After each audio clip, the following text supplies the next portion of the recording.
Hola Mariela a todos. Bueno, tengo algunas preguntitas. Sí, una de ellas es sobre el síntoma. ¿En qué momento se manifiesta?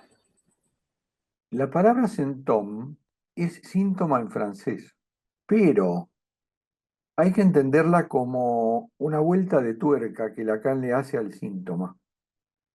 Acuérdense la frase de Freud: el neurótico ama su síntoma como al delirio el psicótico. ¿Qué quiere decir que nosotros amamos el síntoma? Quiere decir que no podemos prescindir de él. Por lo tanto, pese a que es indeseable, es algo que nos une a algo. Es algo que nos sirve como de palenque, como si estuviéramos referenciados. Eso por un lado. Por otra parte, en el nudo Borromeo, el centón aparece como cuarto nudo, que estabiliza el nudo. ¿Por qué lo estabiliza?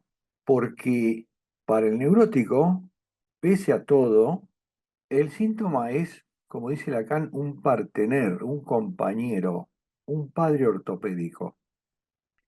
Bueno, vamos a ver qué es un padre ortopédico. Nosotros tenemos, como neuróticos, tenemos un padre interno que nos sostiene como estructura al modo de los fierros de un hormigón. ¿Entiendes? ¿Vieron este hotel que se cayó en Villa Gesell? Error de cálculo. Falló la estructura. Estaba funcional mientras estaba como estaba, pero le quisieron poner un ascensor y se vino abajo. Eso equivalente al sujeto es que se viene abajo el padre interno.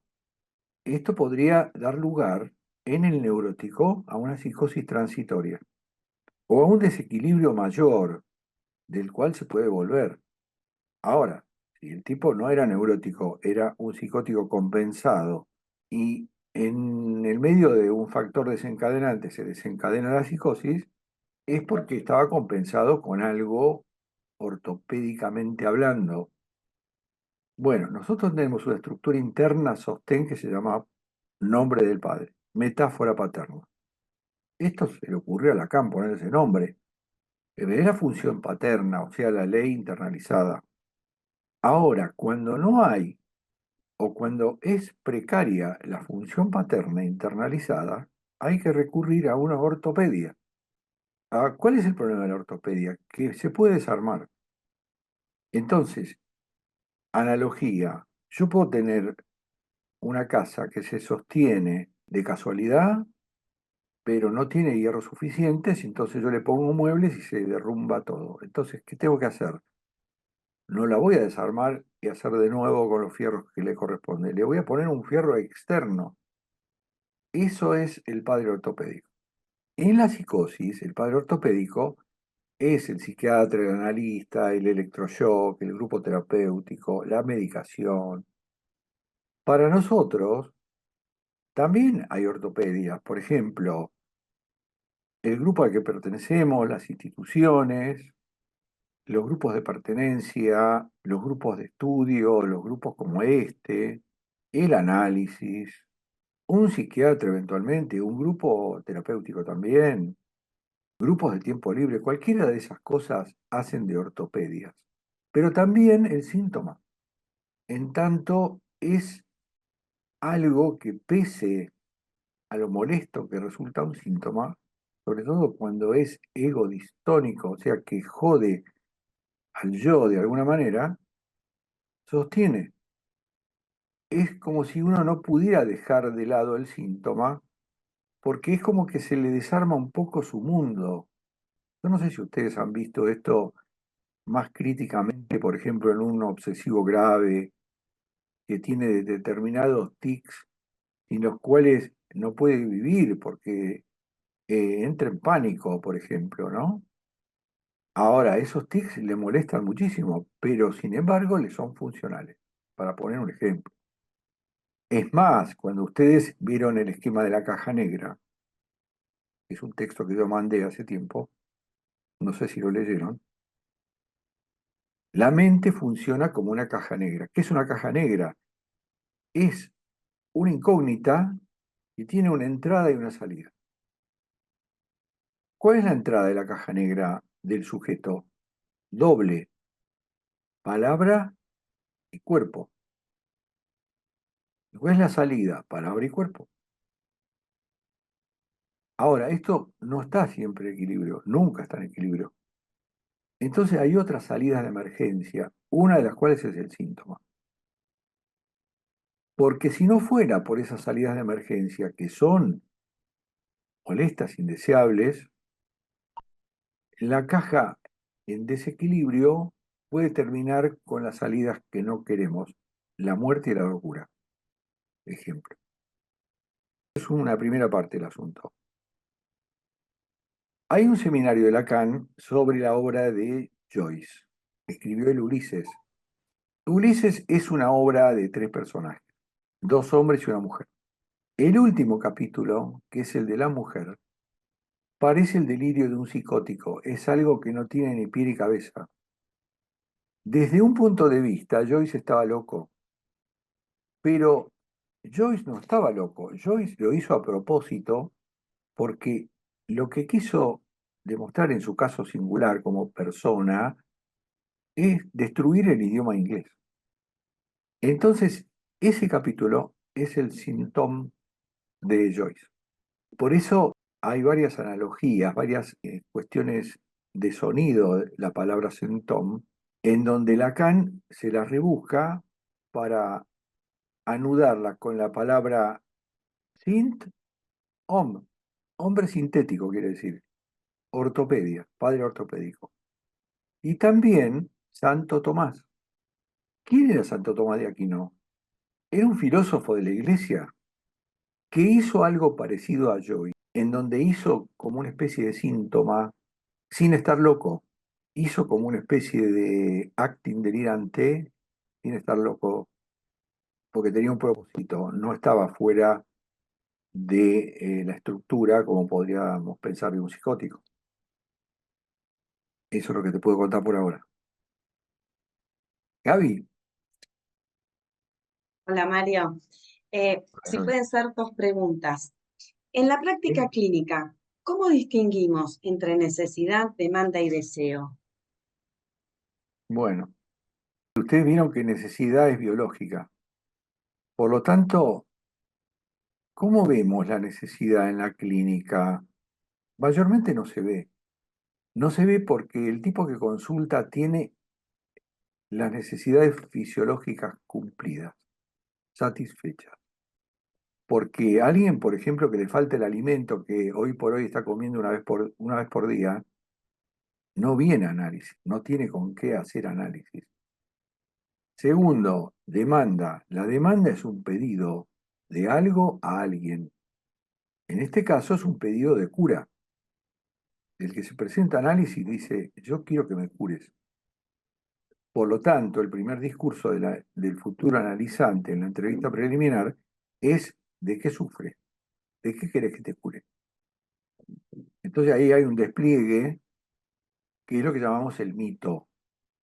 O sea, es una narrativa congelada, certera, que es una construcción que le sirve al sujeto en el marco de un malestar con otros.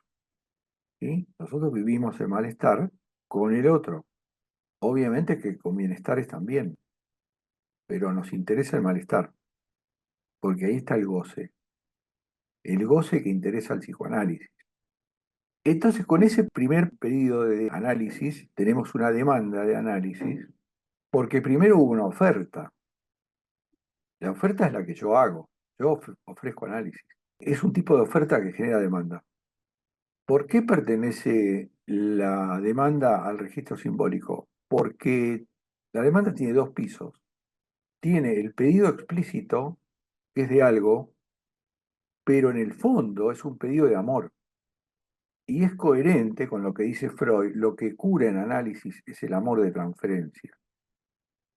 Y tercero, lo que buscamos en el marco analítico es despejar el deseo del sujeto que no sea tan del otro, que no sea tan derivado de esa jaula en la que está el sujeto por la historia que tiene, por los vínculos que tiene, por la crianza que tuvo, por el lugar comunitario que le tocó vivir. Entonces vamos buscando el deseo. Y siempre es el deseo del otro. Lo que pasa es que hay deseos del otro mucho más funcionales a mi proyecto de vida que algunos otros. ¿Entiendes? Sí, perfecto. Y la otra pregunta es, no sé si la estaré haciendo bien, pero es lo que me vino. ¿El analista cumple el rol de sujeto supuesto saber para el analizante? Porque uno cuando hace análisis, proyecta todas sus dudas, deseos inconscientes. No sé si me explico. Claro, la condición de establecimiento de la transferencia es que haya un falso enlace que se llama sujeto supuesto saber. Cuando el tipo viene y me dice, quiero que me cure, me atribuye un saber que no tengo, porque yo no sé qué le pasa al otro. Lo que menos sé es algo del otro. No sé de mí, voy a saber del otro. Según Miller, hay un primer sujeto supuesto saber, que es el yo del sujeto que viene con su mito. Hay un segundo sujeto supuesto saber, que es el analista. Y hay un tercer sujeto supuesto saber, que es el inconsciente. Ahora, lo que sabe no es ni uno, ni otro, ni otro. Es algo externo, insustancial, que se llama articulación significante. Y ahí Lacan recurre al efecto sujeto, tomando sujeto no como una persona de carne y hueso, sino como aquello que deriva de los vocablos en francés y en inglés, sujet y subject, quiere decir tema, el tema del discurso, que surge de la articulación de dos discursos diferentes, el del analizante y el del analista. ¿Se entendió? Sí, excelente. Gracias. Ligia. Olá, buenas noches. Mário, quando al final del texto Moebius, el último parágrafo, usted habla de los encuadres del acto analítico en Lacan y en Melanie Klein. E quizás por desconhecimento, eu não consigo compreender muito bem a diferença, porque as distinções de enquadre lacaniano com o tempo lógico, interrupções, e de Melanie Klein, que você menciona aqui. Se me permite, vou ler só este último parágrafo para que pueda compreender de que hablo. É giro inesperado também consustancial que a necessidade de um dispositivo histerizado, no ritualista, sorpresivo, si se quiere, traidor. É por isso, e entre tantas coisas, que Lacan fustigava o formato kleiniano del enquadre obsessivo, previsível, funcional a las defensas del analizante emanadas del yo, moi, terminal, lugar del desconocimiento. Entonces, quería comprender mejor estas dos, as distinções, esses enquadros. Bueno, hay dos psicoanálisis. ¿Cómo? Hay dos psicoanálisis. Dos psicoanálisis. La escuela inglesa, Melanie Klein, la escuela francesa, Lacan. ¿Qué tiene la escuela inglesa? Los mismos elementos de la neurosis obsesiva, ritual y control. ¿Qué tiene la escuela francesa? Los mismos elementos de la estructura histérica, sorpresa, traición. Vos pensá que por qué Lacan dice el analista ocupa el lugar de la histeria. Porque se ofrece para la demanda y no da nada. Es decir, no da en el sentido de la demanda del otro, da otras cosas. Da una lectura, una escucha, una intervención, una devolución, una interpretación, lo que sea. Ahora, ¿por qué la sorpresa versus el ritual? Porque el ritual es previsible. Empieza a tal hora, dura tantos minutos, el encuadre no cambia. En cambio, Lacan, muy acertadamente, recurre a la imagen de la muerte súbita. En la muerte súbita, aquellas personas que han estado cerca de la muerte han contado lo mismo. Me acordé de toda mi vida. O sea que la amenaza de muerte súbita levanta barreras represivas. ¿Cuál es la analogía, la metáfora en el análisis? La muerte súbita es la interrupción de la sesión inesperadamente. Por eso ahí hay una traición. Y además por el hecho de que yo le tengo que entrar al sujeto por ese costado que no espera, para que esté menos defendido y no más defendido, como en el encuadre kleiniano, que es previsible. Acá todo es imprevisible. Lo que pasa es que Lacan llevó esto al extremo de hacer sesiones cada vez más cortas y de repente inventó una cosa que es la sesión sin tiempo. Bueno, no pensamos llegar a tanto, porque ahí Lacan ya estaba un poco loquito, pero la idea era vacío, vacío, vacío, o sea, hacerle un hueco al otro, no completarlo ni en lo más mínimo. Claro, Mm, ese es un extremo, nosotros no hacemos eso, pero no intentamos engordar al yo-moi, porque el yo-moi es el lugar de la resistencia, de la ignorancia, del falso self, del supuesto control del discurso, cuando ya sabemos que el discurso anda solo. Cuando planteamos la regla de la libre asociación, le estamos diciendo, habla de lo que te pase por la cabeza y nadie lo hace del todo. ¿Por qué? Y porque no podemos. Por eso, en algún texto que yo les mandé, hablamos de la paranoia dirigida, en donde el sujeto escucha sí. voces como un psicótico, pero son las voces del mismo que vienen de la boca del analista. Y porque además viene de ser dividido, lo que pasa es que esa división implica una represión, y el psicótico no tiene represión, tiene forclusión. O sea, Ujú, no está el padre. Forclusión ujú, quiere decir que prescribió el ingreso de la figura paterna. Nosotros traicionamos en ese sentido. Tenemos que ujú. decirle al otro algo que, si no lo sorprende, y la intervención se queda corta. Y esa sorpresa no siempre es del agrado del sujeto. Pero esto tiene que ser así. No se podría decir que esto está bien, que este modo de hacer está bien y este está malo, ¿no? Porque algo puede funcionar para uno y no funcionar para otro. Estoy hablando en términos de modos de hacer psicoanálisis, ¿no? Una psicoanálisis puede ser muy bien sucedida con un formato inglés para una persona y no ser para otra y funcionar muy bien en modo francés, ¿no?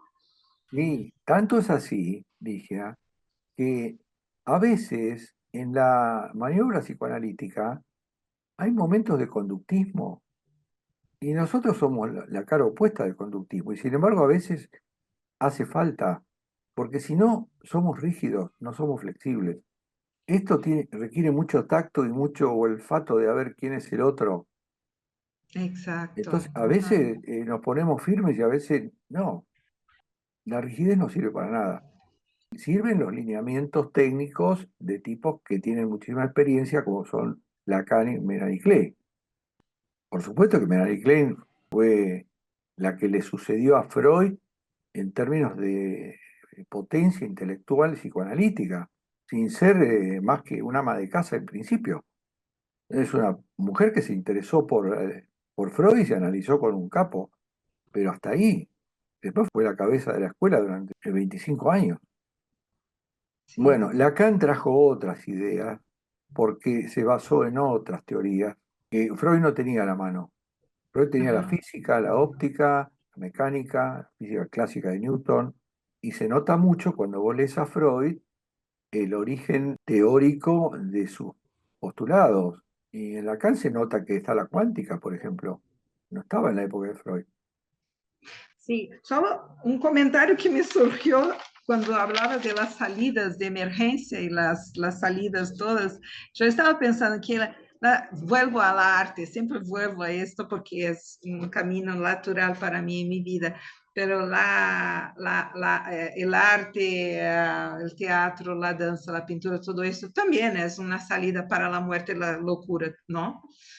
Sí, O claro. puede ser un camino para la locura también, ¿no? Como ya vimos en tantos casos, pero sin duda, no, ahí enumeraste algunas salidas, pero no puedo pensar que la arte también no sea una de ellas, ¿no?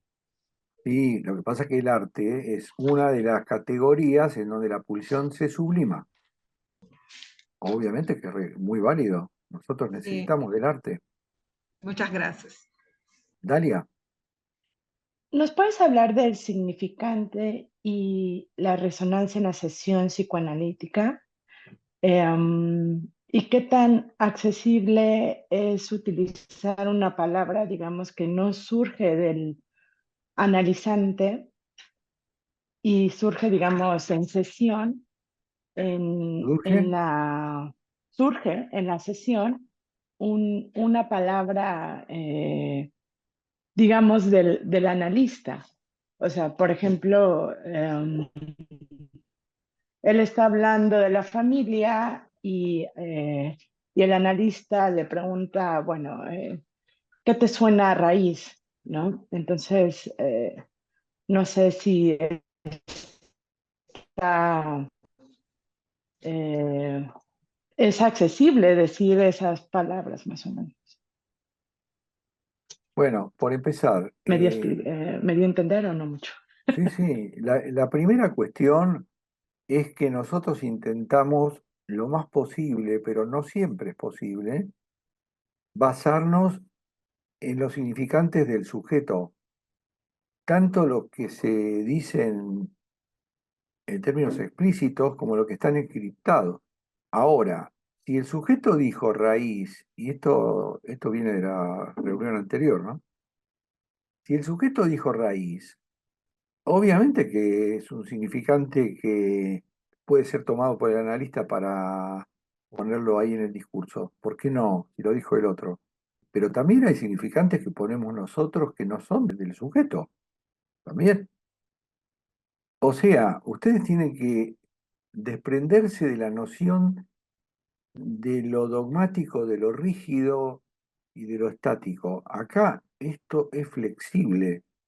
Hay que ver en cada caso y analizando una sesión si fue pertinente o no elegir un significante u otro.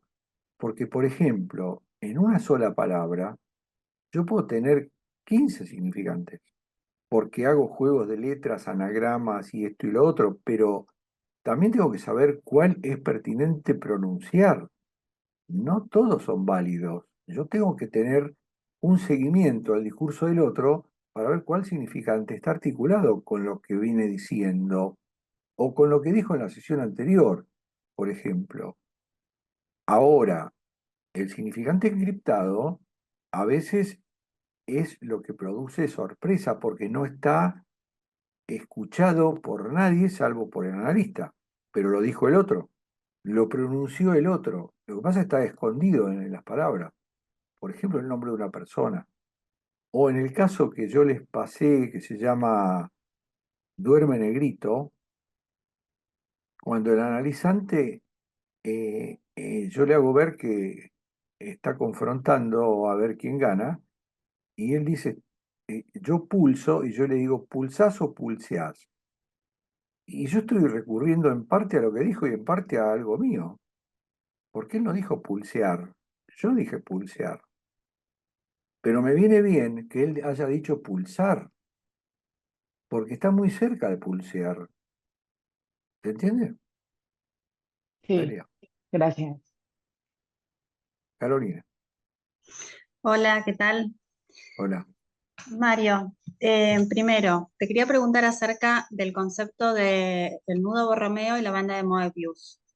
Sí, O sea, el nudo Borromeo se utiliza, digamos, para explicar el anudamiento de los tres registros y cómo funciona el síntoma, digamos, como otro, el estabilizador, digamos, ¿no? Y la banda de Moebius se utiliza para explicar esto que vos hiciste referencia en este texto, del discurso, cómo le retorna al paciente, digamos, una vez que es dicho, digamos, por el psicoanalista. claro. Porque una de las propiedades de la banda de Moebius es que tiene una sola pista que entra y sale.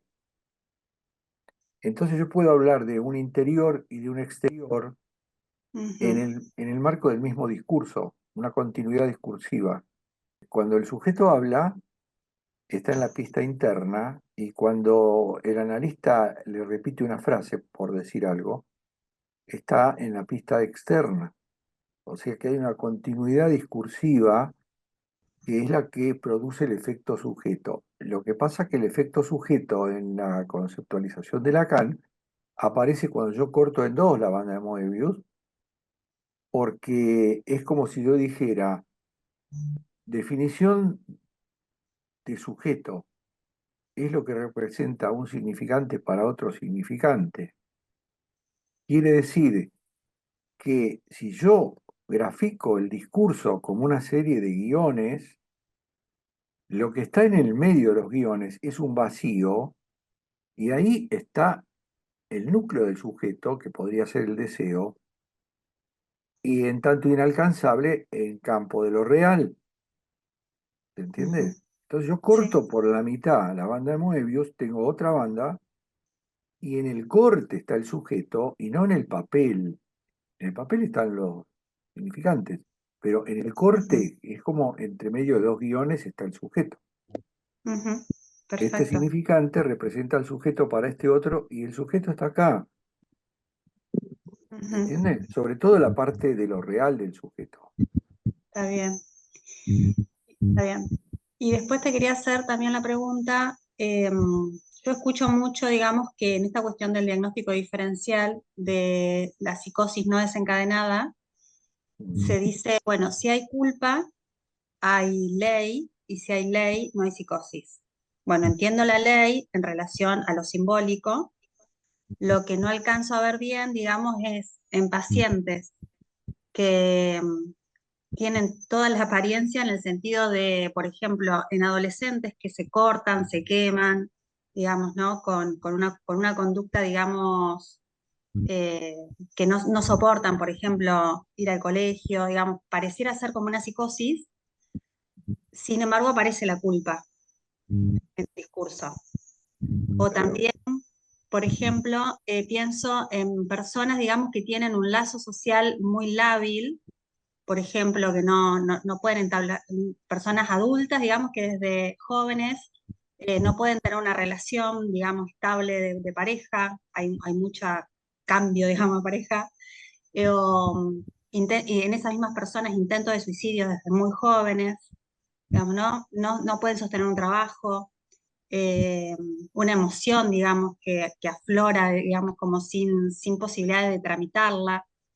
Entonces, por ahí pienso en estas cuestiones y también me queda como pendiente si de repente esta cuestión del atravesamiento por el complejo de Edipo puede ser que en estos casos haya nombre del padre o padre sin que se llegue a constituir la metáfora paterna.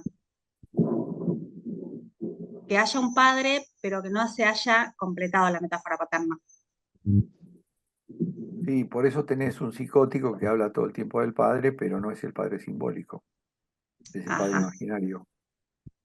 Mm, Volviendo al inicio de tu pregunta, sí. el adolescente se corta porque algo le dice que la angustia que siente, que es parte del registro real, o sea, es inasible, inabordable, porque es una nebulosa, no hay por dónde agarrarla, con el corte en la piel se reduce a un tajo que sangra. Ujú, Quiere decir que ese tajo está representando y reduciendo la angustia y por eso se calman los adolescentes. Los padres se asustan mucho con esos tajos, pero no son intentos de suicidio, son necesidades compulsivas del adolescente para reducir eso inabarcable a un tajo que sangra y que es limitado. Segundo, ujú, en la psicosis no hay culpa, es cierto. Ahora hay sufrimiento porque, por ejemplo, en la paranoia, que es el delirio persecutorio, hay mucho sufrimiento por el hecho mismo de ser un perseguido y por ser al mismo tiempo un perseguidor, porque detrás de un paranoico hay un perseguidor. Tenemos que desglosar la culpa del sufrimiento. No se llama culpa, pero hay un sufrimiento derivado de eso que vuelve de lo real. Ahí en ese punto, Freud, sin manejar el término real, coincide con lo que dijo Lacan, en el sentido de que cuando hay algo que no está elaborado, vuelve desde lo real, como por ejemplo quien escucha voces. Ujú. Y no son cualquier voz, son voces persecutorias, son voces aterrorizantes. Entonces, hay que distinguir qué tipo de sufrimiento está en marcha. Ya sabemos que no es culpa, porque si hubiera culpa habría padre interno. Ahora, que aunque no hay padre interno, el psicótico, dice Lacan, si habla está castrado. Ujú. ¿Y qué lo castra? Y no el padre, lo castra el lenguaje. Porque en el delirio es un disparate absoluto, pero vos no vas a ver un psicótico que cometa errores sintácticos. Está en el lenguaje, como el inconsciente. De hecho, la psicosis es equivalente a un inconsciente a cielo abierto. ¿Y digo, no? Porque cómo diferenciamos la culpa de ese sufrimiento? Porque yo escucho, por ejemplo, esto, digo, ¿no? Que tal vez sea un sufrimiento y yo lo estaba escuchando como culpa. Por ejemplo, no, un adolescente que se corta y que dice, bueno, ¿cómo le hago esto a mi papá? Que todo el esfuerzo que él hace, ¿no? Yo creería que es culpa, capaz que no es culpa, que es sufrimiento por algo de este padre imaginario. Sí, pero nadie dijo que ese adolescente es un psicótico. No, no, digo, ¿cómo diferencio yo eso? Si es culpa o sufrimiento. Bueno, con el discurso. Por eso las entrevistas preliminares son tan importantes y a veces duran meses. Hasta que yo tengo alguna certidumbre conjetural de que la estructura es una y no otra, yo tengo que seguir conversando con el otro para ver si surge el neologismo, la holofrase, el disparate. Acordate que Lacan compara el psicótico con el científico. Los dos tienen neologismos y los dos tienen una teoría. ¿Cuál es la diferencia? La teoría del científico es universal y la del psicótico vale para él solo. No hay una herramienta exacta para determinar un diagnóstico diferencial. Solo tenemos el discurso, la escucha del discurso. Entonces ahí vamos a ver para dónde enfocamos dentro de las tres estructuras que descubrió la psiquiatría, que son psicosis, perversión y neurosis. Sabiendo además que siempre hay algo de alguna otra. Nosotros, por ejemplo, neuróticos, nosotros estamos en psicosis una vez al día, cuando soñamos. Mm. Ahora, suene áspero esto que digo, sí, bueno, pero si somos rigurosos es eso.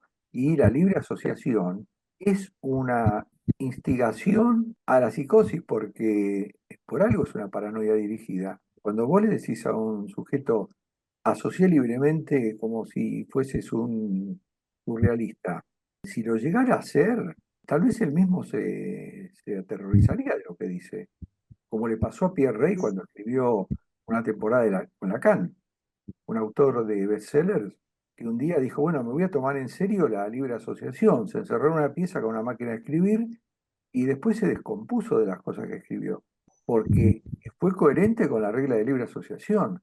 Y no siempre el paciente es coherente con esa regla. Yo te diría que nadie. Pero está como horizonte la psicotización. Lo que pasa es que ningún analista está queriendo psicotizar al otro, pero tiene que tenerlo como horizonte porque sabe que la psicosis es el núcleo del psiquismo. Después hay otra cobertura que se llama perversión polimorfa y después está la neurosis. No te veo convencido.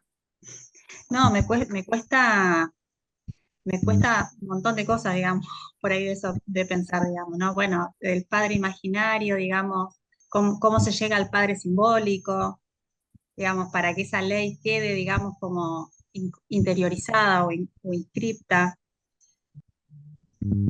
Bueno, la responsable de la instalación del padre simbólico es la función materna, porque la madre habilita o no habilita el ingreso del padre.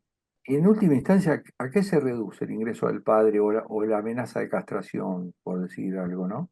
Se reduce a una noción transmitida que ni siquiera se hace con las palabras que aluden a la castración, sino la noción transmitida de que somos limitados. Y por eso la función materna tiene mucha importancia porque alterna gratificación y frustración. Una madre que no frustra no prepara para la castración. Obviamente que además del grupo primario, Después el sujeto entra en el sistema social, en donde el gran otro, ¿qué es? Es el orden social imperante. O Ujú, sea, lo que ese sistema social espera del sujeto, que está ujú, dicho de muchas maneras y muy siempre tangencialmente, pero uno sale de todo esto con la noción, si estamos en la neurosis, de que estamos castrados en el sentido freudiano, de que no somos omnipotentes, de que nuestro narcisismo es un verdadero peligro, de que rige la noción de que estamos en falta, lo cual no ujú, quita que tengamos todos la ilusión bastante disparatada de que el falo existe y que lo podemos obtener, que es el elemento completador de lo que a mí me falta. El falo no existe, es un operador en sentido matemático, ujú, es una idea que funciona como una utopía, como un horizonte, lo mismo que el objeto A, o lo mismo que el ideal del yo, ¿no? Nunca vamos a llegar a esos lugares, nunca lo vamos a obtener, pero si yo no tengo eso como horizonte, tampoco puedo caminar. Yo ujú. necesito caminar hacia una idea de perfección, que es el ideal del yo, que sería la proyección a futuro del yo ideal que hubo en su momento en la primera infancia, pero que nunca lo voy a encontrar. ¿Cuál es una prueba de que esto existe? Que todo sujeto quiere ser otro. Y Mm, ese otro es un ideal. Yo quiero ser mejor, yo quiero saber más, yo quiero tener más actitudes, quiero tener el falo y me quiero juntar con el objeto de deseo. Ahora, ¿para qué me sirve eso? ¿Para obtener eso o no? Para caminar, es decir, para hacer mm. cosas, para tener proyectos, para foguearme en la vida, para ser resiliente, para enfrentar las adversidades, para crecer en la adversidad. Está bien. Ese falo, digamos, pienso, es el falo como algo ordenador y en relación al tema de estos casos, digamos, de que son tan difíciles de discernir, digamos, cuál es la estructura. Sí, por ahí también pienso que, a ver si lo analizo bien, a veces esto, sobre todo en los adolescentes lo veo, ¿no? Puede ser que esta dificultad, digamos, de entrar en el sistema, por decirlo así, también pueda llegar a tener que ver, y también pienso en el caso de Scherer, ¿no? Digo, estos padres que son tan omnipotentes, que están todo el tiempo imponiendo la ley, que también lo escuchamos a veces como diciendo, bueno, no tiene agujero donde alojar al hijo, por ejemplo. Entonces ahí es en los casos, digamos, los padres, que a veces el problema no necesariamente tiene que ver, o la estructura, digamos, no tiene que ver con la estructura del adolescente, sino con la estructura de los padres. Entonces los adolescentes no saben cómo hacer lazo o cómo responder a esa estructura de los padres, digo, ¿no? En los casos en que los padres son un psicótico y no los adolescentes, por ejemplo. ¿Me explico? Bueno, justamente estamos en un sistema que propicia el llenado y no el vaciado. Por eso la Ujú, movida psicoanalítica es vaciamiento, vacío, sujeto vaciado, falta en ser. Pero ujú, vivimos en una sociedad que vive generándonos agujeros para llenar con cosas de mercado. Esas cosas que Lacan le llamaba letosas, porquerías del mercado que te generan necesidad y van y te la venden. Si se la puedes comprar bien y si no, mala leche. Pero sí estamos fabricando padres que confunden la noción de amor con llenado. Y eso es lo más ujú, perjudicial de todo. Por eso la sobreprotección es una forma de maltrato infantil. Es una intención de llenado de los padres, como si fuera comida. ¿Viste esas madres que dicen, come, come todo, el nene no me come? Y le meten la comida por las orejas. Analógicamente es algo así. ujú, Y nosotros en psicoanálisis, ¿qué hacemos? Lo descompletamos al otro. Por eso hablamos de traición. Y ahí yo tomé una frase clásica del italiano, traduttore traditore, el que traduce traiciona. Porque los padres traducen las leyes a la interioridad del grupo primario y entonces, de alguna manera, están instalando un sesgo con la introducción del lenguaje, están contrabandeando ideología que después, en el mejor de los casos, va a ser contrastada por otras verdades a las que el chico accede, entonces va a tener un juicio crítico capaz de poner en cuestión los discursos del amo de los padres. ujú. Ahora, para ser sujeto, dice Freud, hay que matar al padre. Metáfora. ¿Qué dice Lacan? Hay que ir más allá del padre, pero no sin el padre. Función paterna, digo. Entonces, para ser sujeto, tenemos que superar a los padres en general. Ahora, ¿qué hace un analista como sustituto o como analogía de la función paterna? Porque está en la cabeza del analizante que ahí hay algo del orden de lo paterno, porque trabajamos con la castración, no con el narcisismo, con la castración. Ahí es donde el analista traiciona al hijo, cuando hace una intervención que lo sorprende del costado menos defendido por el yo. El yo es pura defensa. Entonces, ¿a quién le habla el analista? No al moi, al ye, pata yoica del inconsciente. ¿Entiendes? Gracias. Sobre la tópica 1 y 2 de Freud, que después desarrolla Lacan, que primero fue forma y medida, algo así, porque no lo tengo presente ahora el texto, pero anoté. Y después, en lugar de eso, es lugar y relación entre lugares. Esa cuestión, ¿qué es lo que era forma y medida? Que no me queda muy claro. La topología, que también se llama la geometría del caucho, no interesa para la topología ni el tamaño ni la forma, sino las relaciones entre los elementos. Claro, tamaño y Por forma. eso, por eso Bueno, ni el tamaño ni la forma importan para la topología, sino la relación entre elementos, como pasa en las tópicas 1, 2 y 3.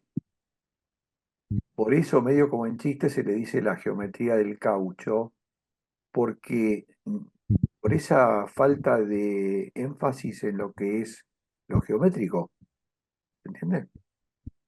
ajá. Ahora, la topología es necesaria para el psicoanálisis porque una de las cuestiones del sujeto y una de las más importantes es el lugar topológico que ocupa respecto de otro. Y por eso tenemos que basarnos en la noción de discurso, al estilo de Michel Foucault. ¿Qué es un discurso? No es lo que dice alguien, es desde dónde lo dice, en principio. Por eso se basa en un escrito de Hegel, Dialéctica del amo y el esclavo, porque el lugar del amo es un lugar topológico y el del esclavo también. No importa lo que digan, importa que uno es el amo y el otro es el esclavo. Claro. Y la dialéctica dice que el esclavo será esclavo mientras haga lo que dice el amo, pero dejará de serlo y le saca al otro el lugar del amo cuando dice que no, aunque le cueste la vida. Imagínate un amo y un esclavo. ¿Qué hace el esclavo? Lo que el amo manda. ¿Y qué tiene el esclavo para hacer lo que el amo manda? Un saber. En la nomenclatura de Lacan es S2, significante el discurso del saber. S1 es el significante del discurso del amo. Aunque el amo diga, qué linda tarde, está en el lugar del amo. No manda, pero está en un lugar topológico de mando. Ahora, si este amo obliga al esclavo a hacer algo y el esclavo dice no lo hago, dejó de ocupar el lugar topológico de esclavo y el otro dejó el lugar topológico del amo. O sea que se invirtieron los papeles. Claro, después lo matan al esclavo, pero tiene la posibilidad antes de morir de decir que no. Todos nosotros ocupamos lugares topológicos en una trama de poder. Todas relaciones de dominancia, no hay sujeto sin el otro, quiere decir que la mínima unidad de análisis es el vínculo, yo con el otro, y ahí hay relación de dominancia, se juega el poder, como dijo Foucault, aunque no se note. Quiere decir que el poder tiene un rango de aversión entre lo sutil y lo brutal. Estamos en relaciones de poder. Por donde lo miren, estamos en relaciones de poder. Juega el poder todo el tiempo. A veces brutalmente y otras veces solapadamente. Ahora, esto el sujeto lo tiene que descubrir en algún momento, si es que sufre en el marco de un vínculo.